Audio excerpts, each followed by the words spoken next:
de dictateurs, d'autres pas. Ça, c'est nos problèmes internes.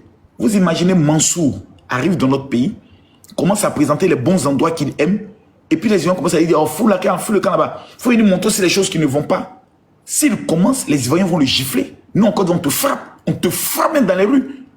On te dit, mais nos problèmes t'intéressent à quoi? Ça ne te regarde pas. Donc, ce qui ne me regarde pas, c'est vos problèmes politiques. Et je prie Dieu que vous ne vivez pas ce que nous, on a vécu en Côte d'Ivoire. Parce que vous allez avoir 40 ans de retard. Je dis bien 40 ans de retard. 40 ans de retard. Je prie Dieu que tous les projets du gouvernement puissent aboutir pour le bien du peuple guinéen. Moi, j'ai eu à rencontrer certains ministres. Je suis très intelligent. Je pose des questions stratégiques pour voir est-ce qu'ils maîtrisent les sujets. Ces gens que j'ai vus là, c'est des monstres.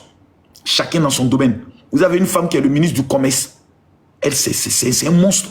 J'ai rencontré le ministre de la Technologie. Ce sont des jeunes. Ils ont quelque chose. Je prie Dieu que sa volonté s'accomplisse. Mais je dis une chose aux Guinéens.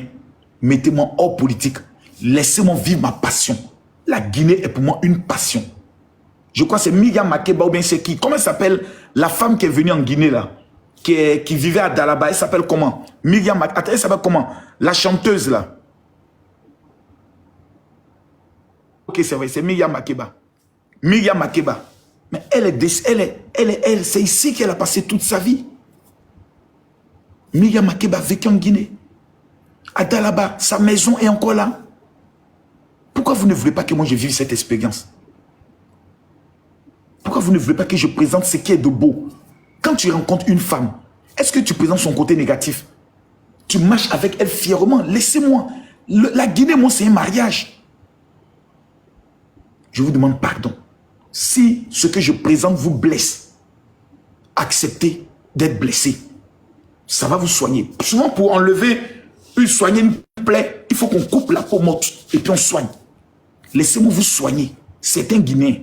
Vous-même qui êtes ici, par la beauté de votre pays. Il y a des Guinéens qui sont en Guinée, qui vivent en Guinée, qui ne sont jamais allés visiter les cascades de Dalaba. Qui ne sont jamais allés voir la forêt, le côté forestier. Ils sont en Guinée. Ils ne visitent pas leur propre pays. Ils ne vont pas sur les îles pour aller profiter de la beauté du pays. Tu vas tout te dire, oui, mais on veut d'abord l'argent. L'argent, c'est toi qui le crées. Tu ne peux pas tout attendre de l'État. Toi-même, tu peux créer ta richesse. Tu peux créer ton système. Si les Guinéens de l'étranger, des États-Unis, du Canada, de la France, s'organisent pour dire, excitons les Européens ici à venir visiter notre pays. Vous allez voir. Mais chaque fois qu'on parle de votre pays, vous allez toujours dire, non, rien ne va là-bas et autre ne va pas là-bas. C'est la... Non, ne faites pas ça. Soyez positif, parlez en bien de votre pays, parce que le monde a été créé par la parole. Et ce qui va sortir de votre bouche va créer une énergie qui va faire ressusciter ce pays. Que Dieu vous bénisse. Je vous aime.